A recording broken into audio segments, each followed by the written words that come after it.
एक समय की बात है कि एक गांव में एक सेठ व्यापारी रहता था। उसका घी का व्यापार था। वह अपनी चीज को ना ही कोई व्यर्थ में बेकार करना चाहता था, ना ही वह कंजूस था। वह एक ईमानदार व्यापारी था।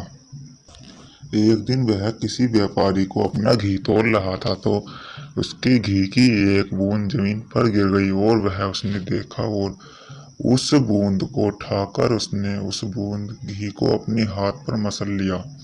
और यह दृश्य सब उसकी बेटे की नई दुल्हन ने देख लिया और उस बहू ने अपने मन में सोचा कि इस घर तो के लोग तो बहुत कंजूस हैं कि इस घर में मैं कैसे निभूंगी।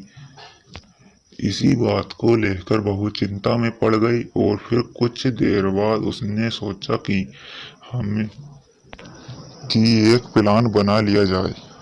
फिर उसने अपने पड़ोसी के संग मिलकर एक सिर के दर्द का बहाना बनाकर दूसरे दिन को उसने बहाना बनाया कि मेरे सिर में दर्द है और बहुत रोने लगी। इसी बात को ससुर ने चिंतित हो गए और वहां पर बड़े से बड़े डॉक्टर बुलाए गए और हकीम वेद जैसे सभी से इलाज कराया, परंतु उसके दर्द तो कम होने का नाम ही नहीं ले रहा था। कोई दर्द होता तो ठीक होता ही, वह तो एक बहाना था।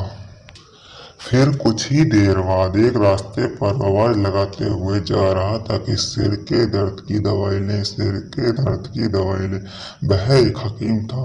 ससुर ने उसकी आवाज सुनी और अपने घर के अंदर बुला लिया। उससे कहा कि तुम हमारी बहू को देखो। और हकीम ने उसकी बहू को देखा।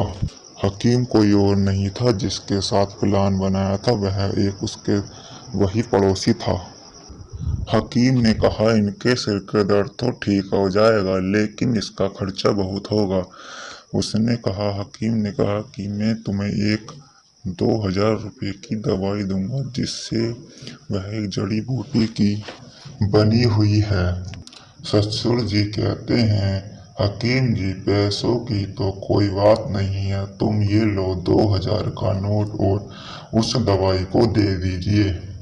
हकीम ने अपने थैले में से दवाई निकाली और उस ससुर जी को दे दी। इतने में ही बहू खाट से उठकर बाबूजी के पैरों में गिरकर माफी मांगने लगी। उसने कहा बाबूजी, मुझे माफ कर दो, मैं तो एक आपकी परीक्षा ले रही थी कि आप तो बहुत दयालु और खर्चीले व्यक्ति निकले। जैसा सोचा था उससे तो आप कहीं गुना अच्छे व्यक्ति निकले। बाबूजी, मुझे माफ कर दीजिए।